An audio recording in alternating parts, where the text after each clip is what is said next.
Hey guys, so this is it. This is my long-term review on my Sony A7 Mark III, and I really wanted to put this camera through its paces and fully understand Sony's system before making this review. So to start off, I pre-ordered my A7 Mark III on February 28th. I believe this is the first day that pre-orders opened on Amazon, and I got it a couple weeks after, just due to the huge amount of pre-orders that were put in and backfilled orders that were, online. When I first got this camera, I was honestly just blown away by what Sony had put into the A7 Mark III. And if you remember, the A9 was announced and released a couple months before, and Sony touted their crazy new autofocus system. I don't know how many autofocus points, but then they brought that into the A7 Mark III, which really showed that Sony was there to compete with the competitors and set the bar for what mirrorless cameras should be.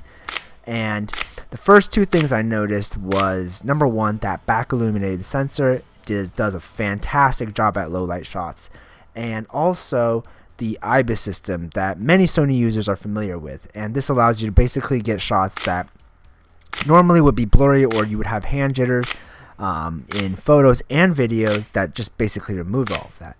Now, I've literally traveled the world with this camera. I've shot in the jungles and lakes in Cambodia to the humid city centers in Malaysia and Singapore. I've taken this camera to Tokyo. I've shot in Atlanta, Seattle, California, and it's also survived downpours in hurricane season in Puerto Rico when I was shooting the riots in 2019. And I don't baby my camera, and it's survived city life in New York as well. The only scare I've had with this camera was in Puerto Rico when I was shooting a time lapse, and I had the camera set up on a rock, and a huge wave came up and splashed on top of the camera, and it literally died. It would not turn back on, and it would give me errors a couple hours after when it did dry out and turn back on. And I thought I would need to take it, into service in New York City, but it miraculously came back alive, and it's been chugging along ever since then. Now, a lot has changed in the camera marketplace in 3 years since the camera was released. And if you asked me back 3 years ago, would I buy this camera compared with its competitors? Yes, of course. It offered everything and above anything else anyone offered. The only thing was 10-bit video, which Fuji had just put out on their APS-C lineup of cameras. But considering the advantages that the full frame lineup and the A7 Mark III brought, that I could forget about that. Now, fast forward 3 years, Nikon, Canon, everyone else has entered the mirrorless game, and they are on their second iterations now of their mirrorless bodies.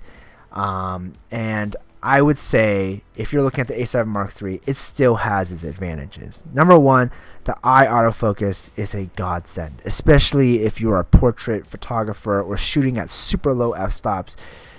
You're never going to have to hunt, and it's always going to grab exactly right. The autofocus for video is decent by today's standards, and I just compared it to the A7S Mark III, and I do notice the improvements that continuous eye AF brings to the game. But I've been shooting all my videos on my A7 Mark III, and I haven't had any issues with it. Now, the low light performance is also very, very admirable. I shot a ton of astrophotography time lapses on this camera. I've shot video low light, and it's done fantastic. The two SD card slots allow for max efficiency in your workflow, and the Sony E-mount lens library is continually growing. When I was looking at lenses when I first bought my A7 Mark III, there for 50s there was basically the 50-1.8 and the 55-1.8. And now you have offerings from Sigma, and everyone else is building these new lenses. And that new battery that Sony announced with this body style is fantastic. It allows for like 600 shots, and with USB-C you can extend your shooting throughout the day. So like when I was in Cambodia, I would shoot with just one battery, bring a battery bank along, and if I needed to charge my phone at a rest stop, if I needed to charge my camera, I could do that all with one wire. Now, would I recommend this camera in 2021? Yes, of course. In fact, 3 of my friends have just picked up A7 Mark IIIs and they love it switching over from other brands. And if you're someone looking into getting a good long-term camera, and I believe the A7 Mark III is still a long-term camera, I would highly recommend it. For photos, the 24 megapixels is perfect. The dynamic range is insane. You can edit the crap out of it in Lightroom, Photoshop, whatever.